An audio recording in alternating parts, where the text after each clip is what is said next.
Hai semua para penggila catur, selamat datang kembali di channel Mesin Catur. Bersama saya Bang Kemal. Kalian semua bisa memanggil dengan menyingkat nama saya menjadi Bangke.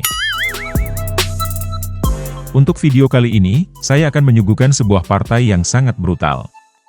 Partai antara Sergei Karjakin melawan Viswanathan Anand. Pertarungan ini terjadi pada tanggal 14 Januari 2006 di Wijk-aan-Zee, Belanda. Tanpa banyak cincong, langsung saja kita menuju arena. Yo gasken mang. Sergei Karjakin berada pada posisi putih, sedangkan Viswanathan Anand berada pada posisi hitam, dan saya berada pada posisi ngabuburit sambil makan gorengan. Karjakin mengawali dengan E4, Anand membalas C5. Kuda F3, pion D6, pion tantang pion, pion makan, kuda makan. Kuda F6, kuda C3, pion A6, gajah E3. Dan kita berada dalam pertahanan Sisilia terbuka, Najdorf, serangan Inggris. Lalu pion serang kuda, kuda kabur ke B3, gajah naik ke E6, pion naik ke F3. Gajah berbunga ke E7, menteri maju ke D2, dilanjut kedua belah pihak saling mengamankan raja ke arah berbeda. Hitam rokade, putih blokir. Hitam lanjut kuda D7, pion G4, menyerang sayap raja, hitam membalas menyerang sayap menteri. Pion serang kuda, pion serang balik. Kuda putih kabur ke E2, kuda hitam kabur ke E8. Putih terus melakukan agresinya ke sayap raja, pion maju serang pion. Hitam membiarkan, hitam lebih memilih memperkuat pion, dengan pion. Putih tak mengendurkan serangan, bocah ingusan terus melaju, kali ini, gajah yang menjadi sasaran. Hitam tak mau kalah, pion serang kuda. Kuda kabur ke D4. Pion langsung menyambar, dan mengancam gajah. Kuda makan, bocah ingusan membongkar pertahanan Raja Putih.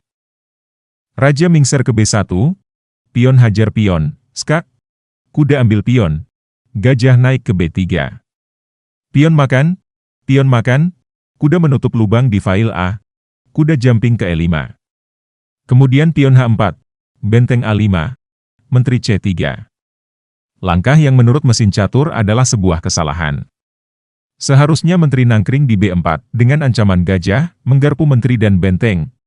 Menteri akan bergeser ke A8, gajah serang benteng, benteng balik serang menteri. Menteri hitam makan anak, menteri putih membalas, skak. Menteri menghalangi, pion maju, menteri siksa benteng. Menteri siksa balik, menteri turun ke B7, menyerang gajah. Menteri melindungi ke D4, kuda jumping ke C7. Lalu kuda serang kuda, sambil memperkuat gajah.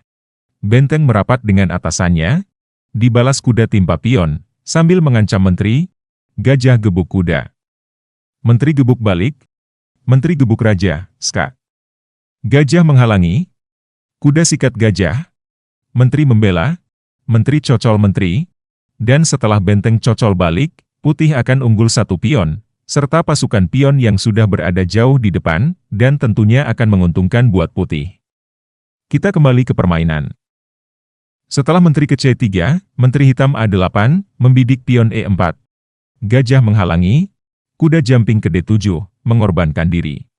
Sebuah langkah brilian, yang terbaca oleh mesin catur. Putih dengan senang hati, langsung menyocol kuda dengan menteri, benteng langsung menyerang, dan membiarkan gajah tanpa pengawalan. Tentunya, putih kembali menghantam perwira hitam yang dibiarkan begitu saja, tanpa menyadari akan masuk dalam jebakan Batman, yang telah dirancang oleh lawannya. Sebelum kita lanjut ke permainan, mari kita berandai-andai, bagaimana jika putih tidak mengambil gajah yang dibiarkan tergeletak begitu saja, untuk disiksa. Bagaimana jika menteri, lari dari tekanan benteng ke B6? Maka, kuda akan menyerang menteri, juga kuda sekalian. Kalau kuda ambil kuda, itu akan membuat raja tewas seketika, karena kelilipan benteng di A1. Oleh karenanya, menteri makan, kuda makan, pion makan, benteng makan, mengancam menteri. Menteri terpaksa mundur. Dan setelah benteng embat gajah, posisi hitam, akan jauh lebih menguntungkan dari putih. Karena raja, serta menteri putih, berada dalam posisi yang sangat terbuka, akan menjadi sangat mudah untuk diserang. Itulah sebabnya, putih kembali mengambil pengorbanan dari hitam. Sejurus kemudian, hitam mulai menerapkan jebakan Batman yang sudah dirancang sedemikian rupa. Dimulai dengan kuda jumping ke C4, menyerang kuda dan gajah sekaligus. Putih tak mau kalah, pion maju membobol pertahanan Raja Hitam. Lalu terjadi jual beli serangan yang sangat dramatis. Pion makan, kuda makan, pion membalas. Disusul benteng ambil pion ambil raja, skak. Raja kabur ke A7. Bocah ingusan menjelma menjadi kuda, skak. Benteng menyambar bocah ingusan yang berubah menjadi kuda siluman. Dibalas dengan berani oleh putih, menteri gasak benteng, mengorbankan diri. Disinilah akhirnya, hitam mulai mengambil keuntungan dari pengorbanan-pengorbanan yang telah dilakukan. Hitam tak mengambil menteri yang diberikan dengan cuma-cuma, benteng serang raja, skak. Raja hanya bisa bergerak ke B2, benteng kembali skak, raja lari ke C3. Menteri mengejar, raja menghindar ke D3, menteri memburu, raja naik ke D4, benteng sekak lagi, raja cuma bisa balik ke C3.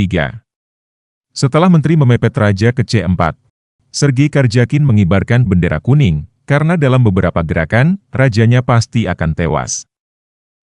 Jika permainan berlanjut, raja D2, benteng A2, raja E1, menteri E2, skakmat. Demikianlah akhir dari permainan yang super gokil. Sampai jumpa pada video gokil berikutnya, bye-bye.